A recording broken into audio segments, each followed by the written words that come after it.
following is a GNC podcast production.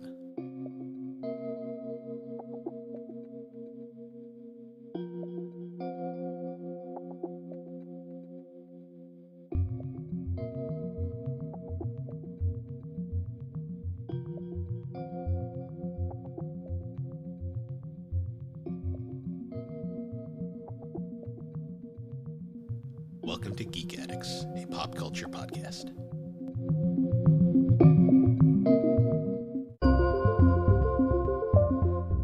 Hello and welcome to Geek Addicts, the pop culture podcast where we talk about all sorts of stuff. We spend each week crossing off the list of topics that we want to cover.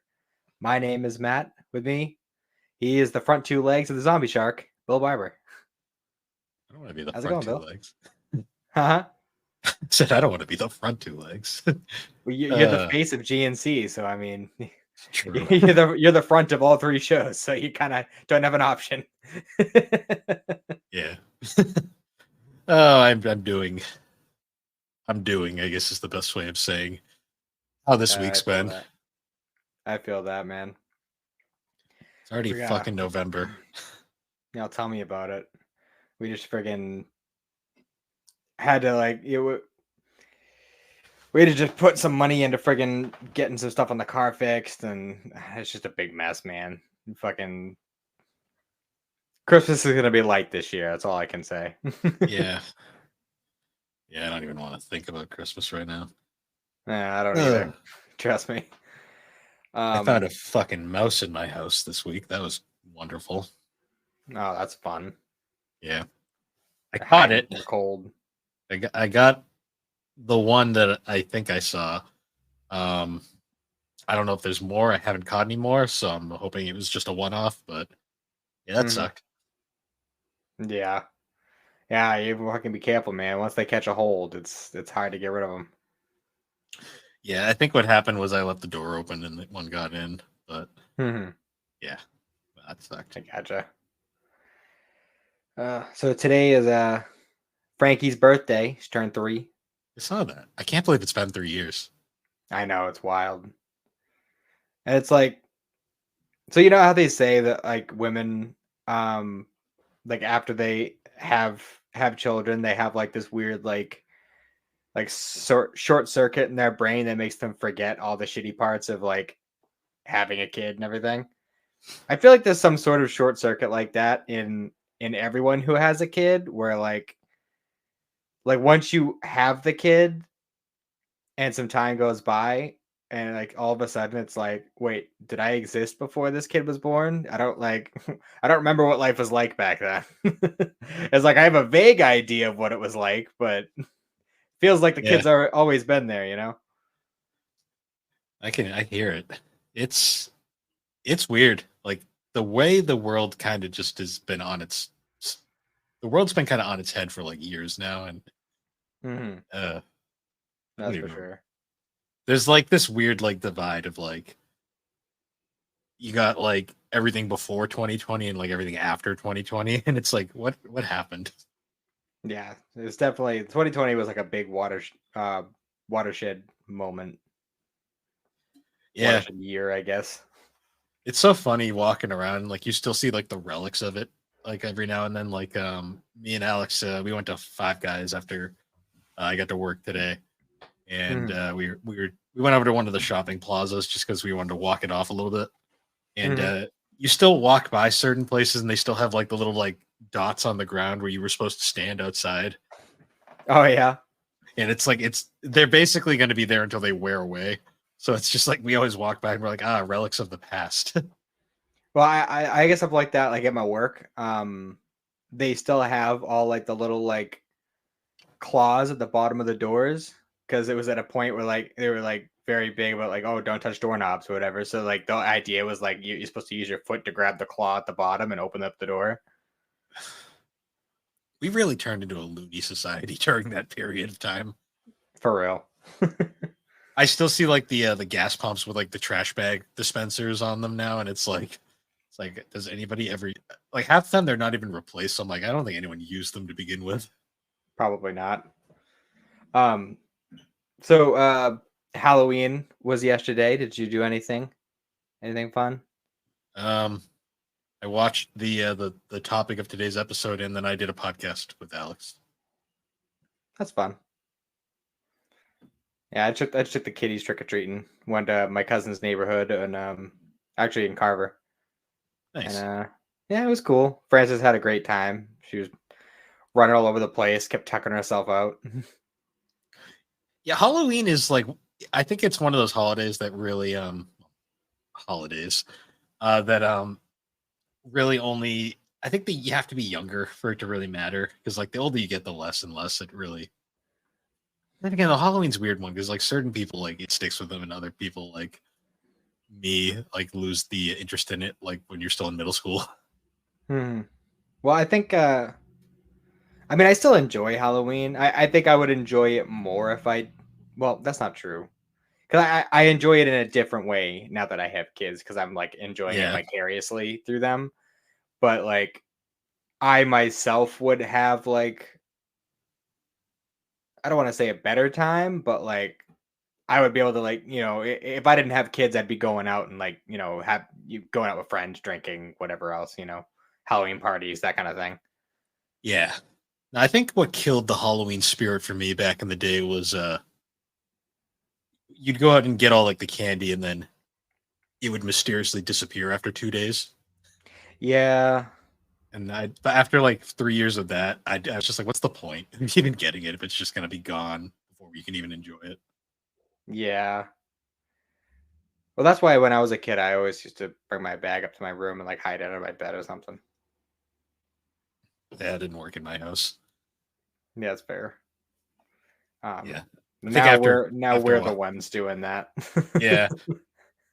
See, I didn't even I had the light off all night, so like no one really comes to our neighborhood anyways because it's mostly an older community, so it's Mhm. not really super hopping.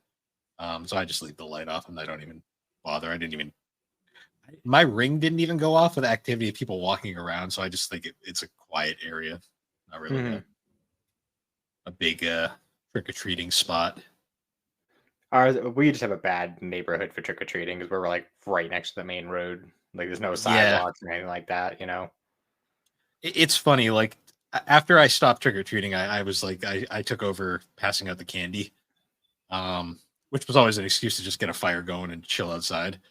Mhm. Um, I learned really fast that as the older we got, the lazier kids would get because my parents' house has a not a super long driveway, but it's long enough that we would see so many kids. They would walk by, they'd look at the driveway, and then they just keep walking because it was too long. They just too Mhm. lazy.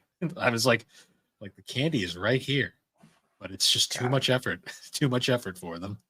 Man, I remember when I was a kid, man, we used to fucking hit every house, sometimes twice. Like if it was a house that just like left the bowl. And I feel like that's a thing now. I've noticed taking the kids out trick or treating the past few years, like so many more people are just leaving bowls on the front step. Then like I feel like back when we were kids, like adults would like actually like get into it and like they'd have their little costumes and they'd hand out the candies and stuff. Like I feel like I don't see as much of that anymore. Yeah, I've noticed that too. Like it's always been kind of a I think it's kind of people just do it out of obligation now, which is weird. It's Mhm. weird that I people will put the bowl out rather than just turning the light off and not even bothering. Well, I mean, I'm sure on a level like they don't want to just like abolish the whole concept of trick or treating, but they just don't want to be a part of it. Yeah, but then So they that still always leave the leads. candy. Yeah, I just whenever I always my whole thing with like leaving the candy out was just kind of like you're just asking for some douchebag to like either take the whole bag or some. I was actually really surprised with because like I said, like a lot of the houses that we went to just kind of left the bowl out, but I was actually really surprised. There was only like two houses that where the bowl was empty, and this was like towards the end of the night. So I Hmm. was actually pleasantly surprised to see that kids were like respecting the whole just take a couple thing. See, my favorite, not favorite in the sense that this is something I'd condone, but just something that I'd always see and be like, wow, was the sign that said, "Please take one, do not take the bowl," and then you just see the pile of candy on the ground and someone stole the bowl. just be an asshole. Like, Mhm. I remember seeing that a ton back in the day. I'd be like, what a jerk. Like, I mean, granted, with a sign like that, you're just asking for it, but Hmm.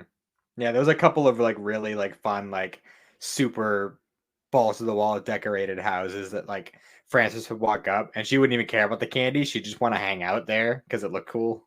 yeah. I don't know. She had a great Yeah, time though. I was happy. that's good. Um, I watched some more stuff this week. Um, I watched a show called bear with me. Um, Campfire Cooking in Another World with My Absurd Skill. There's just so many goddamn titles like that now. Like, I think it's just like it's just a competition. Like, who can have the most absurdly long title? For real. And it was I honestly I found it pretty fun. It was I watched it because I saw that that was the um Slade's like anime corner side show. That was the one that they were covering. They just released an episode on it and I was like, yeah, it's only a 12-er. I'll watch it. It was really fun. It was it was obviously I'm sure you can guess based on the title, it was an isekai. Yeah, Um most of those are at this point. but I liked it because the main character just had no interest in being a fighter or an adventurer, but like almost instantly he gets like an absurdly powerful familiar that just wants him to cook for him, and he just keeps like forcing him to go into like these adventurous areas, like forcing him to go into dungeons and whatnot. He just wants no part of it, but he just keeps getting Yeah, dragged into it. It's pretty funny. that must be a leftover because I know Slade's not affiliated with them anymore. They must still have a few recorded that they're just trickling out. It's possible. I'm trying to think. I know there's a couple other things I watched. Oh, I watched Undead Unluck this week. Alex has watched that one. I think she's That really into one's it. I honestly like that one might end up being an answer to one of the questions for the enemy wrap up because I was honestly like I was not I went into it not really expecting to like it that much, and by the end of it I was like super invested. Like I'm really hoping that they continue and do a season 2 Hmm, because it was very fun. nice. I like it because one of the main characters, the undead guy, is just like Bakano level unhinged, Yeah, and it's very fun. And also the way he uses his power is just absolutely outrageous. Like it's like Bakano levels of unhinged, but JoJo's level of like how the fuck did your power do this? yeah, yeah. I didn't do very good this week anime watching because I just had Mm, Monday. I had the mouse thing, then I had podcasts. Um, mm, yeah, it's been a busy week. I'm gonna try and get more done this weekend. Hopefully, mm. I also watched some more Ghost Stories, nice. which I think I only have like 5 or 6 episodes of that left. But yeah, that's been an interesting an interesting watch. I could say that. Yeah. I played that Casper game on radio. That was a game. Oh yeah, I listened to that episode. Yeah, that was our Halloween special for the year. Fun Um, stuff. that game was weird because it was. I didn't want to say it was bad, but it was such a it exists kind of game. Yeah, that seemed to be like the general consensus between the three of you. Yeah, Is it just kind of like it's fine. It's not offensive, but it's not something I'd go back to play. it's like one of. I really agreed with what Schnickerman said, where it was like it's they made a competent enough game, but it has like almost nothing to do with the movie it's based off of, Hmm. which was a lot of licensed games back in the day, to be honest. I was just gonna say, I feel like a lot of those kinds of games were like that. Like, it's like based off a movie, but it has like nothing to do with the movie. Hmm. Um, I actually right before I came over here, I watched the new episode of Daima. For reference point, because these come out so late. The episode that was released today was episode 4, Nice. and like, so we've only been in the demon realm for 2 episodes at this point, and like I am already like really hoping that we get like a Sandland style video game for this show, because they are like, I don't know, the demon realm is just so interesting, and they're throwing in so many different kinds of aspects of it that make me want to just like jump in and explore it. Like if they do, I don't want any sort of Z or GT or Super, any of that. I want it to be just Daima from the beginning of Daima through, and then you just go out and like explore like in Sandland. That'd be cool, but for some reason I feel like they need to give us another retelling of Z. That seems to be all they're capable of doing these days. Well, from what I hear, Sparking Zero really likes playing with the what ifs, and instead of like the way it was with the old Sparking games, where it was like, you know, we have the regular story here, and then we have just a couple of little episodes of what ifs. Apparently, in this version, it's like there's multiple characters that have their own storylines, and like depending on how you do the level, it will like branch the story off, and like you'll get like a totally different like timeline direction by going down that line. And it's not just like a one-off kind of a couple of battles and you're done. It's like an actual like, this is what would have happened if this happened, you know, kind of thing. Yeah. So I'm really excited to jump into that once we get it. Yeah, there's so many games I need to pick up, but I just don't have the money for right now, so I'm kind of waiting until an opportunity arises. Well, at least with Sparking Zero, I have the excuse that it's a Christmas gift for me and for Xander, so yeah, I can justify it like that. I just have to wait a month and a half to actually play it. Gotcha. Yeah. Other than that, though, not a ton really going on. I haven't really done anything this week. This was one of the least productive weeks I think I've had in a while. Yeah, I worked a lot of overtime this week. Although I did take today off because of Francis' birthday. And Francis' first day of school is on Monday. Oh, nice. So that'll be fun. I also took that day off because I can't miss that. Yeah. I get you. But other than that, though, I guess we could probably jump into our topic for today's episode. Yeah. So we're doing another live action anime adaptation. It's been a while. It has. I think the last one we did was the Full Metal Alchemist live action, which that was a good couple of months back at this rate. It was I was gonna say, I think that was like April or something. That was a while ago. Yeah, it was ironically cold then, and it's cold again now. So that we went through an entire season. Yeah. If we had planned this out a little bit better, instead of recording it the day after Halloween, we could have done it for Halloween. But since it's so we're recording it the day after, we're gonna go ahead and just say it's the Halloween special. Yeah, that's why it'll be coming out. That's why it'll be coming out almost in December. Yeah, exactly. Because we are so far ahead with uploads right now. Yeah, it's at a point now where like I don't even know like where like. Anytime we record an episode, I'm like, I have no idea when this is going to come out. Yeah, we're very ahead. That being said, though, for this episode, we're actually going to be talking about the live-action adaptation of Zom 100 Bucket List of the Dead, which was an anime that me and Alex actually covered this year for one of our anime swaps, and it was an Alex pick. And I have to say, it was a very interesting show.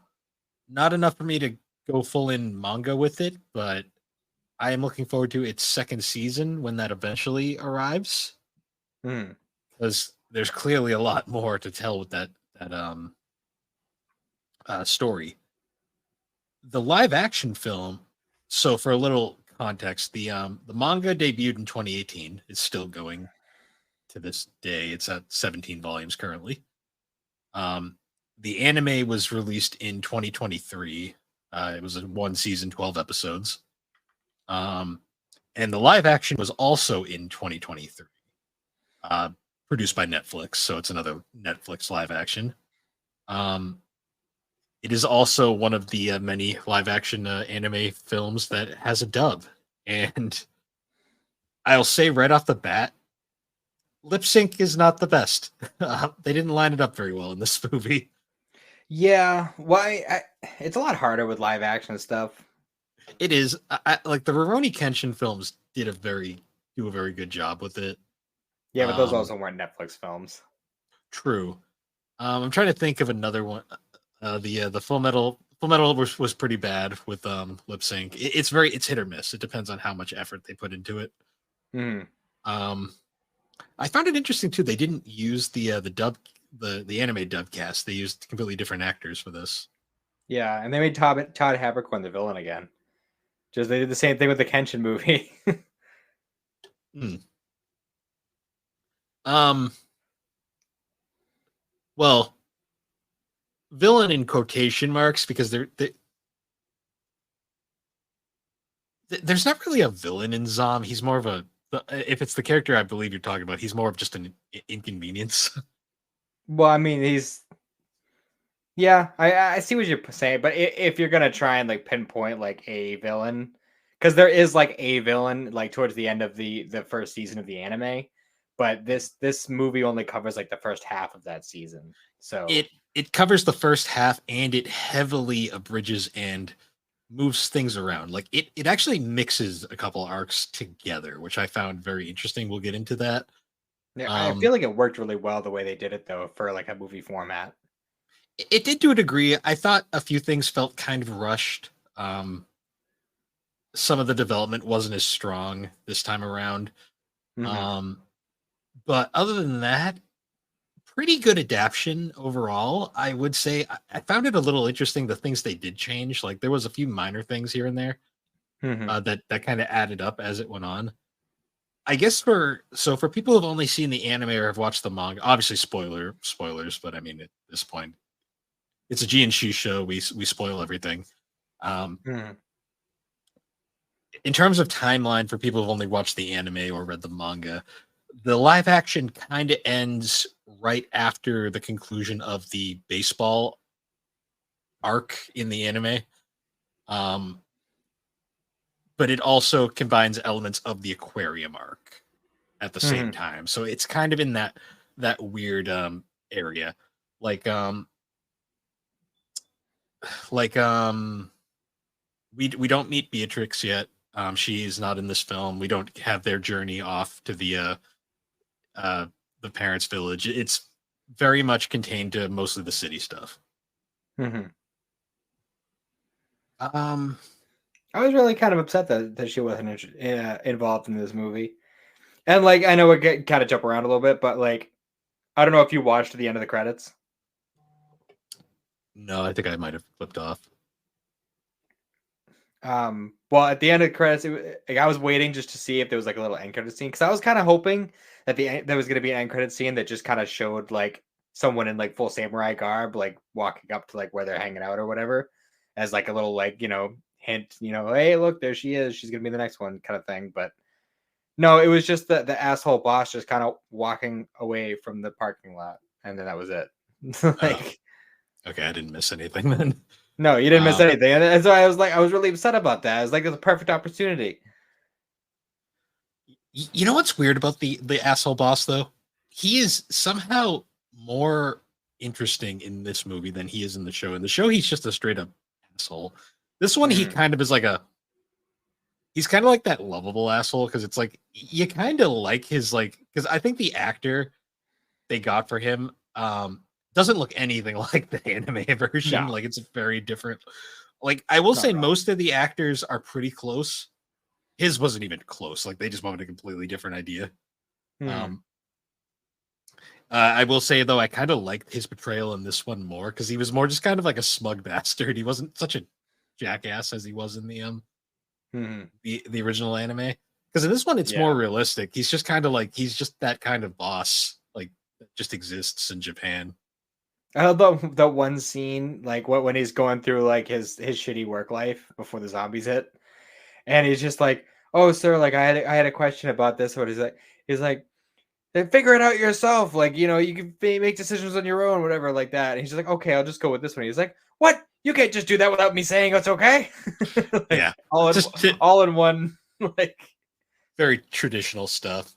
I will also say the zombies are, because they're not stylized with like the rainbow blood like they're in the anime, they are a bit more creepy, like disturbing, but they're so over the top and goofy that it's kind of hard to find them scary.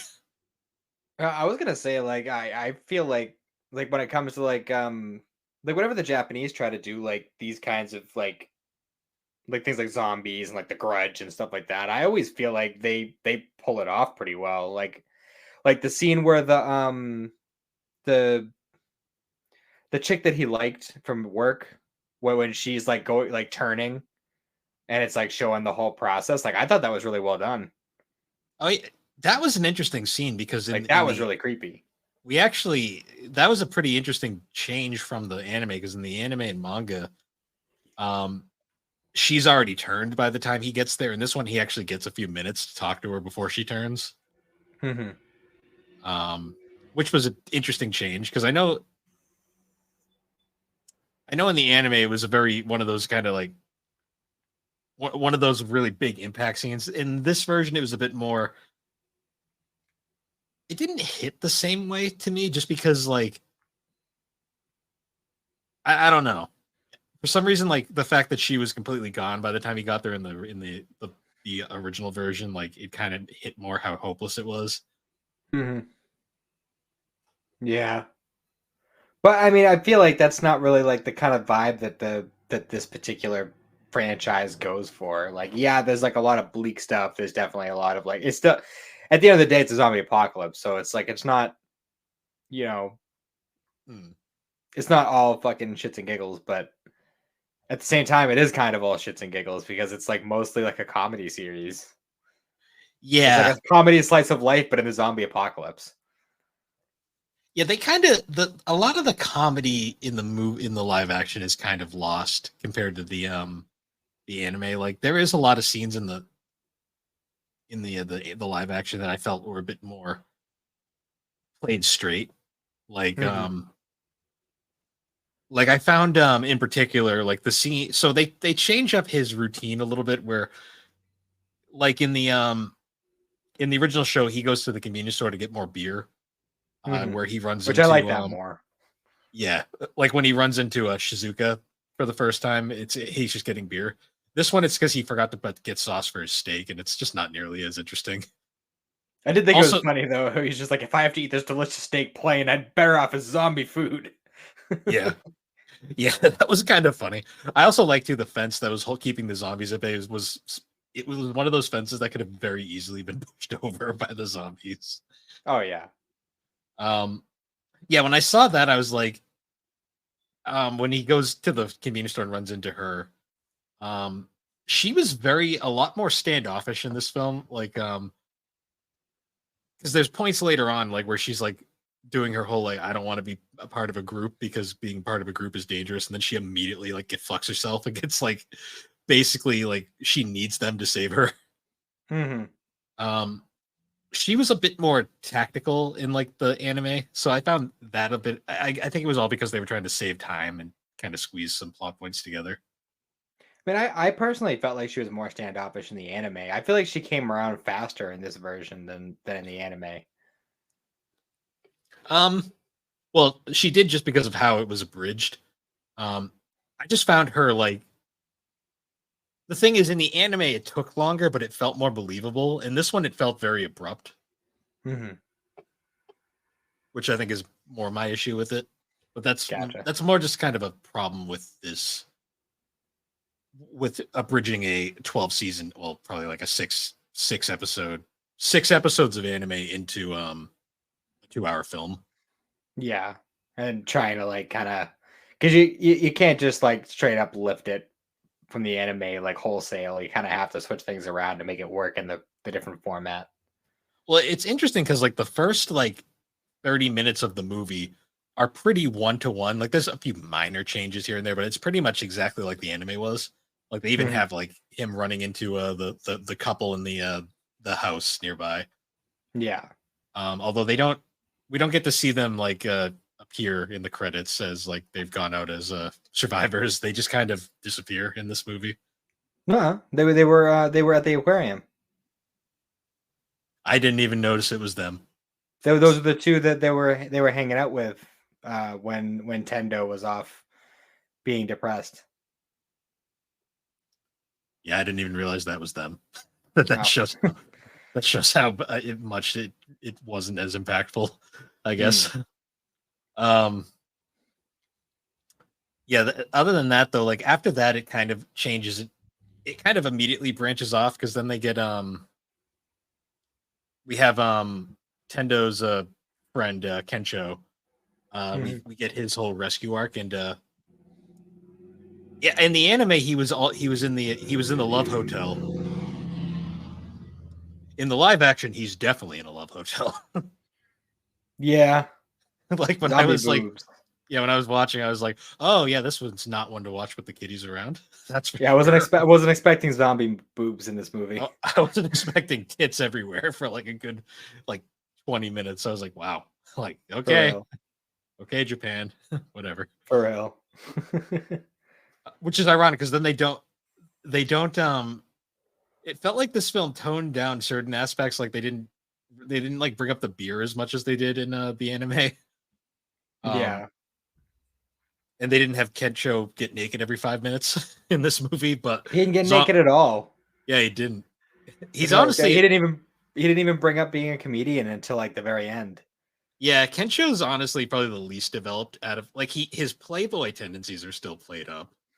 Actually, I think they're more played up in this version because when we get to the flight attendant mall arc, they kind of abridge that one significantly, and they also add add Shizuka into this one just for basically the best way to explain it is they take the mall arc, the camper arc, and some of the Shizuka development arc, and they just kind of all squeeze it together into this one scene.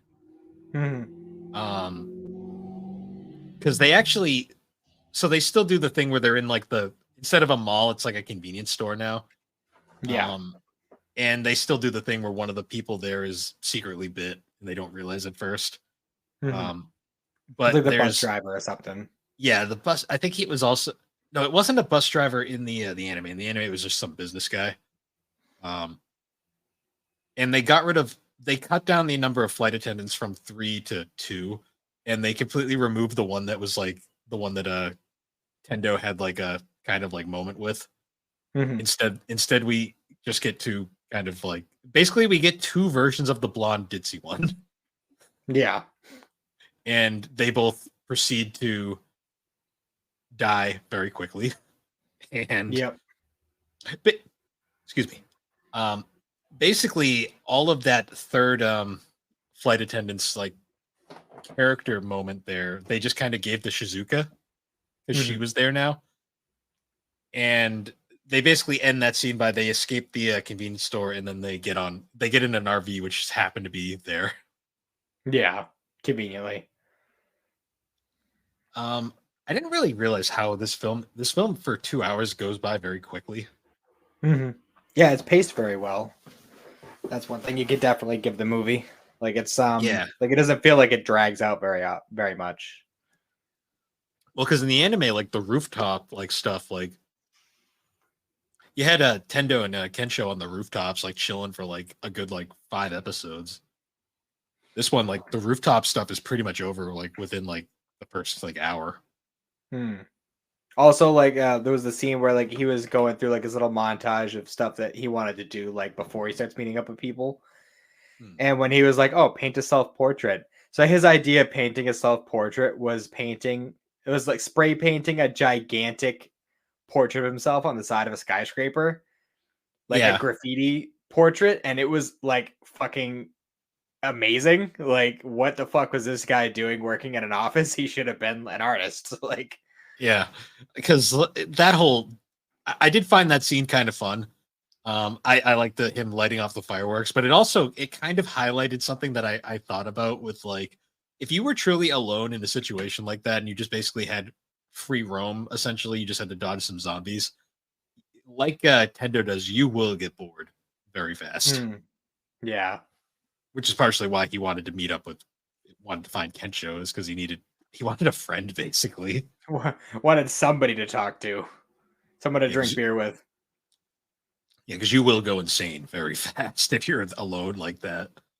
Hmm. Um, so after they get the RV, it's then we get to the one of the more interesting combinations. So it's earlier in the film, they mentioned that like one of the only safe havens is the aquarium, where there's like a group of people apparently in safety. Hmm. And essentially, what they do here is they actually combine the aquarium arc from the anime with the baseball citizen, the baseball like town basically, Hmm. run by the former boss. They combine those together, so now it's the the boss is now running. It's he's still running the village, but it's not baseball themed anymore. But they're now in the aquarium, which Hmm. is it. Which I do actually like his reference to, like, oh, we'll never run out of food. Hmm. It's like, Yeah, I that's true. guess, yeah. Um, I will say, like, there was like, as I was watching this movie, I got like maybe halfway through, and I was like, I wonder if they're gonna do the shark thing, and if they are, how are they gonna do it? And then they get to the aquarium, and they're doing the whole like Survivor Village thing.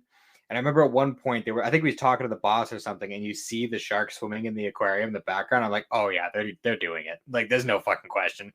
I will say we actually get to see the shark transform in this movie, which was interesting because in the anime it just literally it shows up in a closet and you're like, shark. Yeah, Um, that was fucking bizarre. which is the fun one of the funniest scenes in the anime. Like, regardless, like I love the shark scene because it's they literally open the door and the shark just walks up and they're just like, is that a shark? um, in the live action though, they actually do something interesting because similar to the village arc in well the baseball arc, as I'll call it, in the anime, what happens is one of the people doing a supply run gets lazy and a zombie gets in the truck. So when they come back here, predictably the zombie gets out and attacks a bunch of people. What they Mhm. do I find interesting is the zombies then break into the aquarium where the shark tank is, and they knock a couple of the divers into the tank that have been infected, and you actually see the shark eat the infected people. Mhm. And I was like, ah, that's how it's gonna happen. Yep. That scene was pretty dark too. Like, you just see the shark just come up and just straight up one bite a person, and I'm like, holy shit. Yeah, just crunch. Because eventually when they're going through the fighting off the zombie horde, they eventually get to the tank with the shark, and the shark breaks out. It's just kind of flopping around on the ground. And they're like, don't worry, guys, it's safe. It can't get us on dry land. And I'm just like, you fools. Because then they cut over. They cut over to this very poorly CGI'd shark. Like, I won't lie, this shark is supposed to be scary, and this is the most hilarious thing in the film. Yeah. Because it is so jarringly out of place because the CG is not great. Um, the thing starts as they're like all like, don't worry, it's perfectly fine. It can't get us. The thing just sprouts legs and just starts chasing them. And I'm like, Yeah, the legs just start coming out the belly. Like, yeah, I'm like, if the CG wasn't crap, that would have been a very terrifying scene, probably. yeah. Um, but because it's so uncanny looking, it's just kind of like, this is more funny than it should be because now you just got like this weird like shark that's like spindling around in the corner. Hmm. What did you think of the climax? With like what was it? It was the with like the shock punch thing. Well, Tendo gets like the shark suit, and Yeah, which I was waiting for the whole time, like, because that was like the whole reason they were going to the aquarium in the first place, because he wanted the shark suit so he could be a superhero. I will say the one thing about that pissed me off was the scene where they have to do the joke where he gets bit by the zombies, but it doesn't hurt him, but it still hurts because it's there's it protects him from getting bit, but it's still like, it's not like armor. Yeah. Um, when that scene's happening, the thing that annoyed the hell out of me was it's an effective scene. It's pretty much 1-to-1 for the anime, except his damn helmet's open. I'm like, his face is right there, like open. Yeah. I was like, oh my god. I'm like, shit like that bothers me because I'm always like, I'm like, I get because they want the actor's face present, and with the mask on, it probably wouldn't. They wouldn't be able to do it the same way the anime did. But it just the whole time I'm sitting, I'm like, your face is exposed. Like Hmm. they could easily bite you. Yeah, because I don't remember. I'd have to look it up. I don't remember what what kind of face covering he had in the anime, but I don't feel like it was like a Sentai helmet like there was here. No, it was a helmet, but it was like a clear um, it was kind of like an astronaut's helmet, kind of. It was like a dive helmet. Like it went Okay. down, you could still see his face. Well, see, that makes more sense because if you're gonna dive with a fucking suit on, you need some sort of, you got to block the water from going out. So I thought it was weird that it was just kind of like he looked like a Power Ranger, kind of Yeah, like. it was because they wanted to show the actor's face more than anything. It was just one of those things, right, where when you think about it, you're like, this is stupid. I'm honestly surprised he didn't do some like Sentai poses. Hmm. Usually with stuff like this, especially if it's like somebody like trying to be like a superhero in Japan, they got to do some Sentai poses. Some Power Rangers. So I have to ask. So also, Kendo doesn't get his blonde hair until like right at the end when they kind of do their like road trip going um around trying to do more bucket list stuff while they're going to the aquarium. Mhm. They did parody though the water yoga scene, which I thought was kind of fun. Yeah. I also liked the scene where Tendo was like doing a bunch of like random stuff and he dyed his hair like the multicolor. I feel like that was supposed to be like a reference to the anime with like all the rainbow blood and everything. I think so. Like it was, I did like the scene where he like goes, he makes his hair orange. He's like, oh, and then he met it rainbow, and he just looks in the mirror and he goes, "This is dumb," and he No, it just, goes right back to black. yeah, yeah. Like some of the little things, like I thought this film did a lot better. Like there was a lot of charm. Like they really kind of played with a lot of stuff that obviously the manga and the anime couldn't do due to like time constraints. Yeah. That being said, though, one thing that kind of bugged me is I felt like Kensho was just very underused in this movie. Yeah, they like really didn't go into his like because in the anime it like goes into how like they had their little argument when Tendo was getting overworked and everything and he had a short fuse and everything. And then like in the anime later on you learn that Kendo was actually like just as miserable at his job and like, he had just as many issues and he was just trying hiding it better. But they didn't really touch on that at all in this movie. They just kind of made it like, yeah, we made up, we're cool. Like, Yeah, and he doesn't like get any of his cool character quirks, like the getting naked every 5 minutes in the anime, um, true. or his like pink pants, blue open shirt, Hawaiian shirt, and blonde hair. Like he gets the blonde hair later, but that's about it. Yeah. And that was like literally like right at the end. Yeah, even Shizuka doesn't do a ton in this movie. Like she has some of her early stuff, but then after, like during the aquarium stuff, it's like she's just kind of there. Yeah. Actually, you know what? Come to think of it, they didn't really play around with much of her backstory either. It's like Tendo is the only one they really focused on in this movie as far as like getting more like background of the character. And even then, they don't go into his real backstory either with his family. Like they just kind of. Well, that's more that would be in the next movie, like canonically. So because he didn't really think much on his parents until the point where he was like, you know what, I want to go see them. Hmm. So if they do end up making a second movie, that we'll probably see it then. Probably. I'm not 100% sure there's going to be a second movie. I feel like this might be a one and done. Which is kind of a shame though, because I feel like as far like yeah, like some of the CG may have been a little doofy, but like overall, like as far as like capturing the essence of the anime, I feel like this movie far and away surpasses a lot of other live action adaptations.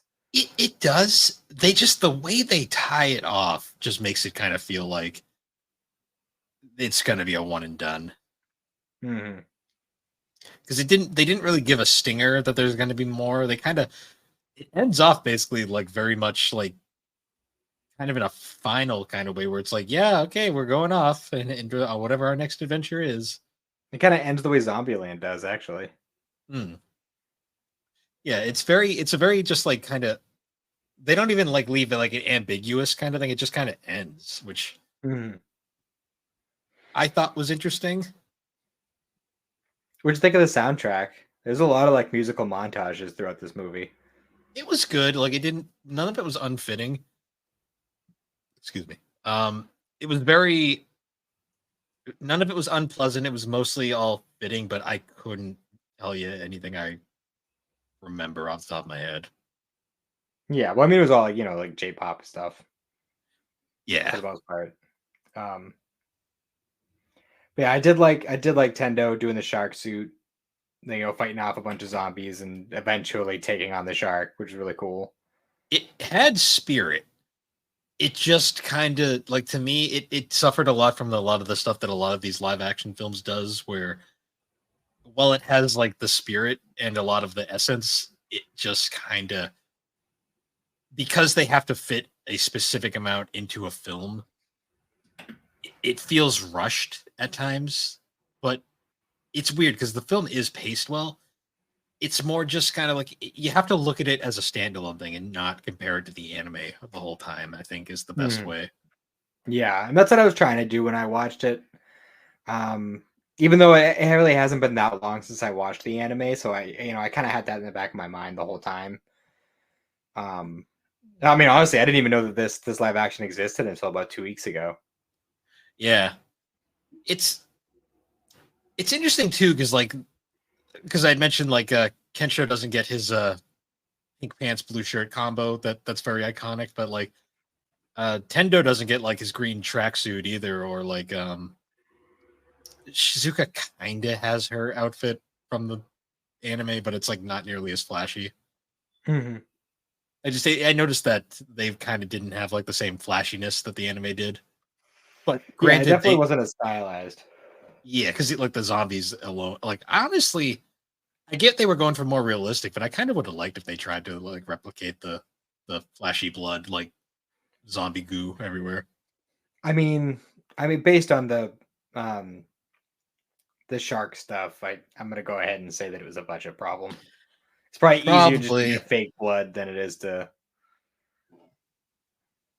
yeah, you know. Plus, it was either, they'd either have to get like all the multicolored blood or like make it, or they'd have to CG it, which I mean, I feel like a lot of their budget was just going into like makeup yeah. I think the because zombie there was a makeup. lot of extras. Yes, there was. Yes, And there was. if I was gonna pinpoint one scene where I feel like a lot of the budget went, it was probably when the girl that he liked from work was turning, like, because I feel like that particular scene was done very well. It was very creepy. Yeah, honestly, it felt. I think a lot of the most iconic scenes, like the best done scenes, were towards the first half of the film. Yeah, for sure. I think towards the second half, it kind of runs out of steam to a degree. Hmm. Um, Overall, I'd say it's definitely not the worst. It's honestly probably one of the better live action adaptations. I definitely will put it over the Full Metal Alchemist live action. That one was kind of yeah. Yeah, it's definitely Um, above Full Metal. It's definitely above Evolution. yeah. I don't want to say Death Note just because that damn movie's a masterpiece. I don't care what anyone says. Um, the Netflix Death Note that is. Um, for that's a movie's a masterpiece for all the wrong reasons.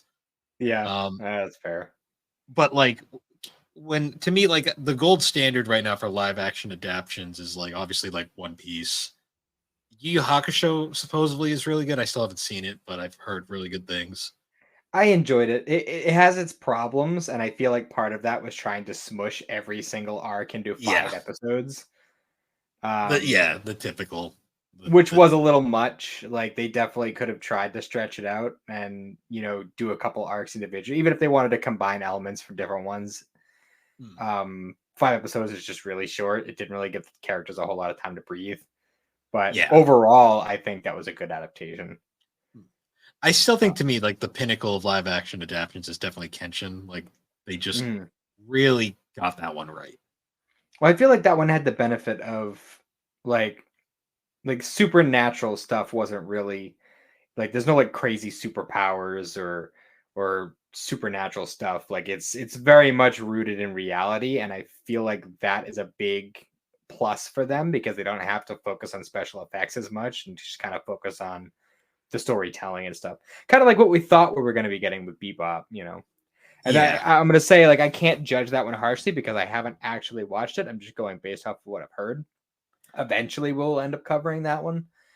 That's a matter of time, though, because that's a longer series than, like say, Yu Yu Hakusho would be, like, somewhat reasonable to cover. Yeah. To my knowledge, I think Bebop is, like, twice the length. So yeah, I think when we'll cover live action series, maybe that's probably going to be a next year project. Yeah, because like when I think of the Kenshin films and the fantastical elements, like the most like outrageous thing in that movie to me is like the giant golden fucking Gatling gun. Yeah. That and maybe some of the costumes were a little goofy, like they got the Slipknot extra there. But other than that, though, those films do a very good job. Yeah. Overall. Yeah, Zom though, I'd give it a B. I won't say it's an A, but it's not like anything worse than a B. Yeah, I'd give it like a solid 7.5. Like it hits the points it's supposed to. It's not fantastic, but it's definitely watchable. Yeah, like there wasn't a point watching this film where I was like looking at how much longer there was because I was like, when is this damn thing over? I made it through and I was like, oh, good. That was fine. It wasn't like the Fullmetal Alchemist movie where the whole time I'm like, is this done yet? A decent enough movie to watch on Halloween. Yeah, just not with the kiddos. Yeah, you're gonna traumatize them with zombie boobs. They'll be asking questions. Yeah, you're like, why is that lady strapped to that wheel? Yeah, yeah. That was bizarre. Many a question. Yeah. So why is that shark running? Yeah. Yeah. Other than that, though, there wasn't really a lot to say with this movie because it really kind of plot wise, it's very straightforward. Yeah, it's very beat for beat in a lot of ways. Like with the exception of like how we mentioned, like they cut out some background stuff on some of the characters, which was a bit of a bummer because it definitely fleshed out those characters a lot more in the anime. That's why I do kind of hope they do end up doing a second one because then hopefully they could put a little bit of time on that stuff. Probably not Kendo because I feel like they kind of missed the point where that would have been relevant. Yeah. But I forget the girl's name, but Shizuka. Like, yeah, they could probably find a way to squeeze in her backstory if they did a sequel, but I don't know. We'll see. To be fair, though, the anime still hasn't even gone full into Shizuka's backstory yet. So that's the thing. I was like, I'm so surprised that this movie came out so quickly after the anime. That might be part of the reason why the dub cast wasn't in it. Like, was the dub even out for Zom 100 by the time this movie came out? They're two different production companies. Like I believe Viz did the dub for the anime, and then I believe Netflix handled the dub for the Netflix film, obviously. I gotcha. Yeah, that's really about it, though. Yeah. Overall, is it an enjoyable watch? I might go back and watch it again at some point, maybe in a couple of years. It's not something that's going to be like a yearly watch or anything, but it's good enough. It's good enough. I will say it's good enough, although I will say it doesn't. If you're gonna watch Zom 100, like you haven't seen anything from Zom, like you haven't read the manga, haven't seen the anime, haven't seen this, I wouldn't recommend this being your first taste of the series. I'd recommend watching the anime. Yeah, the anime is definitely the more enjoyable experience overall. Yeah, and because if you don't like the anime, you're not gonna like this movie. If you don't like this movie, you might still like the anime. So I'd say watch the anime. For sure. But yeah, once again, guys, thanks for joining us on Geek Addicts. You can find Geek Addicts on all the major podcasting platforms, particularly Apple Podcast and Spotify. And be sure to check us out over on superpodnetwork.com. Over there, you can find a whole bunch of awesome shows, videos, blogs. We just actually finished wrapping up Spooktober, which was a series of Halloween themed blogs. I had done a blog, Matt had done a blog over there, both talking about Halloween themed games.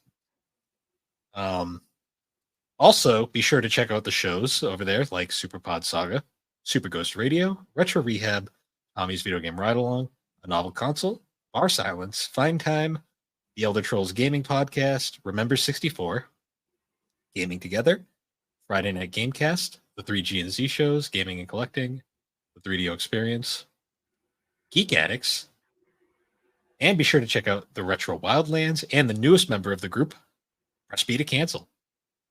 And with that, everybody, once again, thank you for joining us, and we will see you all later.